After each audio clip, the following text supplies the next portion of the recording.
Hi everyone, Bandanner here. I hope you're all doing well. Welcome back to the channel and welcome back to a new Broken Arrow dev blog. Today looking at the brand new specialization, the Stryker Cavalry Regiment. As ever with these dev blogs, they've got fantastic pictures all the way through of all the units, and they've made a brand new trailer which you can see running in the background. But let's get on with the dev blog for now. So, the Stryker, for those who don't know, is a family of 8-wheeled armoured fighting vehicles requested by the United States Army after the end of the Cold War to be able to deploy a more transportable force that would strike a balance between heavy armour and infantry. The Stryker, which is based on the Canadian LAV-3, was originally supposed to be an interim solution, but as is often the case, temporary solutions tend to become permanent, and many variants continue to be deployed even now.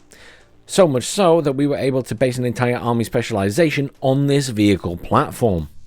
And I mean, looking at the picture that they've supplied here, you can see there are quite a few different variants available. You've got some ATGM launching ones towards the front there. Behind them, you've got loads of autocannon variants. At the far back, at the sort of top of the image, you can see there's some actual cannon variants. So like a tank cannon on top. And then obviously a mishmash of just transport ones that probably have things like mortars inside of them. But I suspect we're going to be getting more details on these in a moment. So in Broken Arrow, the Stryker Cavalry Regiment Army Specialization embodies the balance between armoured and infantry units. The speed of the Strykers is inferior to the light transports of the Airborne Specialization, but they bring way more firepower with them, meaning that the infantry they carry is not the main fighting force, but rather the support for the vehicles. All the Stryker's armour can be upgraded with an explosive reactive armour kit, on top of which an active protection system can also be added. Fully upgraded Strykers thus become very hard to destroy, but each additional level of protection comes with a cost and a lower maximum speed, as the vehicle was not originally designed for such heavy upgrades. But what options are actually going to be in the game? Well, first up here is the Stryker RV, or the Trophy Javelin. The Stryker Recon vehicle is a variant with exceptional optics and the ability to laser designate. The basic M240 medium machine gun can be replaced by an M2 heavy machine gun, a Mark 19 grenade launcher, or a much more powerful 30mm Bushmaster 2 autocannon, with the possibility to add a Javelin top attack missile on top of that. The vehicle can also carry a team of 6 scouts. So plenty of options there to upgrade that Stryker to make it quite beefy and be along the lines of, you know, a bit of a Bradley but probably not quite as armoured. Next up is the Stryker ICV and Dragoon. So the Stryker infantry carrier vehicle is the most common version of the vehicle, which can transport up to 9 dismounts. It is armed with a remote weapon station equipped with either an M2 HMG or a Mark 19 grenade launcher, with the possibility to add a Javelin top attack missile on top of it. It is also possible to replace this RWS by a larger turret armed with a 30mm Bushmaster 2 autocannon to become the Stryker Dragoon. The infantry carried by the Strykers are called Troopers, and they come in 2 variants, one dedicated to fighting armoured with AT-4 rockets and Javelin missiles, and the other dedicated to anti-air combat with Stinger missiles, as well as an M240L medium machine gun. A variant called the Stryker Engineering Support Vehicle is also available, but it doesn't have access to the Dragoon turret and carries 9-man strong combat engineer squads equipped with shotguns, bunker-busting rockets, powerful against infantry but also capable of destroying unarmoured vehicles. So basically it's a CQC option, close quarters combat, if anyone's unfamiliar with the term. Okay, so what else? Well, the Stryker MGS. The Stryker Mobile Gun System is a version of the vehicle equipped with an auto-loaded and fully stabilised 105mm gun. Although not cut out to take on tanks, this gun can prove deadly against anything lighter and provides long-range fire support against infantry. Okay, so not quite powerful enough to take on the other tanks, but I guess it's going to take out the lighter armoured vehicles. Then there is the Stryker ATG-MV.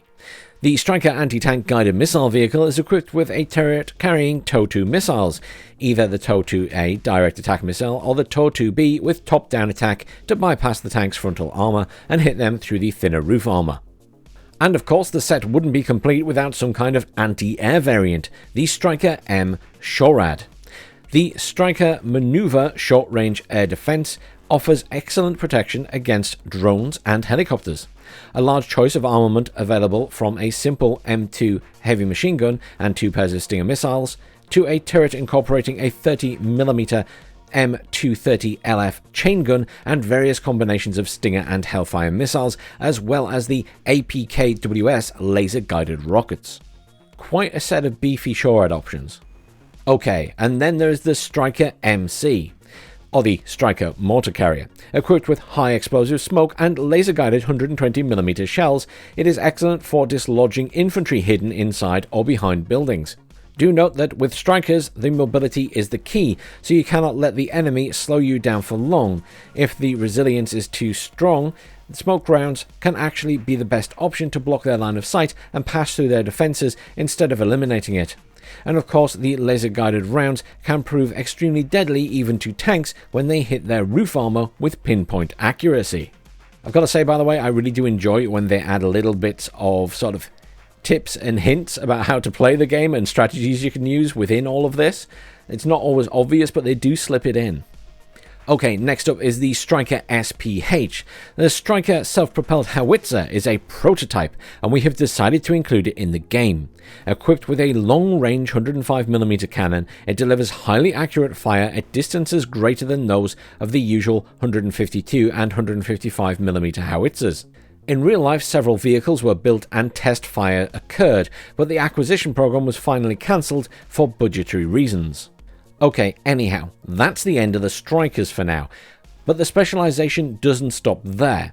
Truck-based equipment complement the Strykers like the Patriot PAC-3 and MSE surface-to-air missile systems.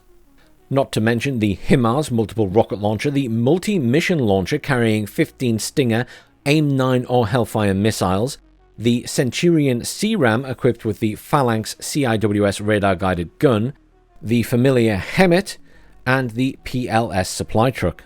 So plenty of other support options to go along with those Strykers.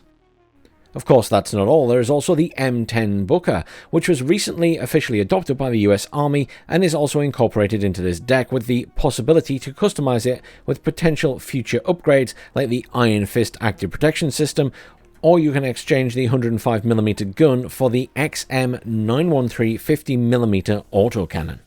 And as we all know, 50mm autocannons are pretty chunky.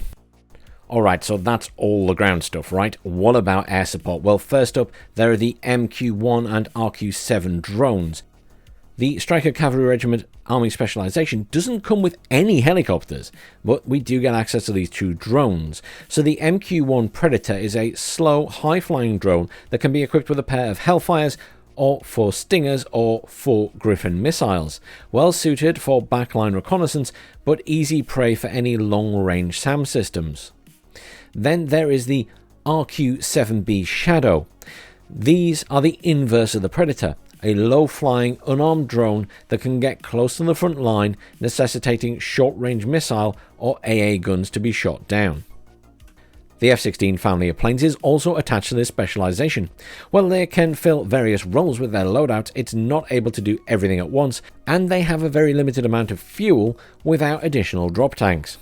So what options will we get? Well, we'll get the F-16C Fighting Falcon, the workhorse aircraft of the specialization. It can be used as a fighter or can mount various bombs, including heavy Mark 84 2,000-pound bombs, Rockeye cluster bombs, and Mark 82 Snake-Eye with tail retarding device for low altitude drop. And up to 6 Maverick anti-tank missiles can also be equipped.